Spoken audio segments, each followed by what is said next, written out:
What a hurricane, and it continues as a hurricane tonight. Still 90-mile-an-hour winds at 3 p.m. when it made landfall. The winds were at 150. Tough to make any kind of eye out. There's obviously some circulation going on here, but it's all collapsing in on itself as it's lost its energy source, which is the warm waters of the Gulf of Mexico, at least for the last couple of days. The track for this, there should be a tropical storm by tomorrow morning, and then working off the coastline of the Space Coast, just off Jacksonville, as we get into Thursday evening as a tropical storm, and they'll deal with some of the issues with this because they're going to get a storm surge as the winds start to back up toward the Atlantic coast, and then another landfall, more than likely across Charleston or very close, as a tropical storm that'll be on Friday, and then finally this will become a rainmaker as it loses a lot of its energy as it moves up into the mid-Atlantic. There's a look at the storm tonight. So this is the last 6 to 7 hours. Landfall was 3 p.m., 3:05 with Category 4.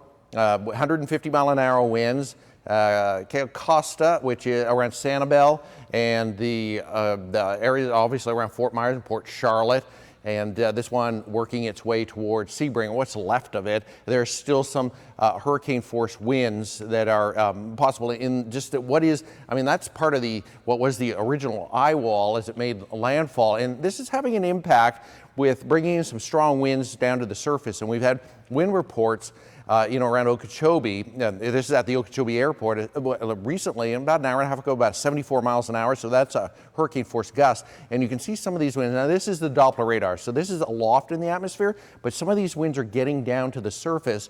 And we're seeing some of those strong gusty winds making it in around the Vero Airport, in toward the Treasure Coast International Airport, and even down through Port St. Lucie. I mean, they're being verified along the coastline. So although I will say the trend in the last hour has been for the winds to drop off a little bit, and if that trend continues, we may have hit our peak winds in Okeechobee. So right now the gusts at 60, 38 in Sebring, with that very disorganized center that's just fizzling out, and then a mix of 30, 40, and even 50-mile-an-hour wind gusts along the Treasure Coast and even down through Palm Beach County. So we have the hurricane warning still for Okeechobee County, and we have the tropical storm warning in effect. That is for Palm Beach County and the Treasure Coast into the early morning hours. And the models, this is the European model, which, by the way, did an incredible job with this hurricane. When you look back, it was one of the only models that brought it in to the East Coast. A lot of the other models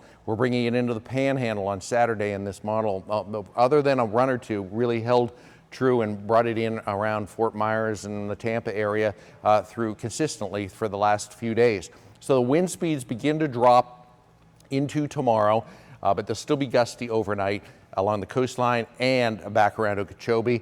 And we have 40 down to 30-mile-an-hour winds. I mean, tomorrow you'll still be talking about the winds. It'll still be very windy tomorrow, not damaging winds, but it'll have an impact on your day. You're going to have to hold on to that steering wheel driving down the turnpike in 95.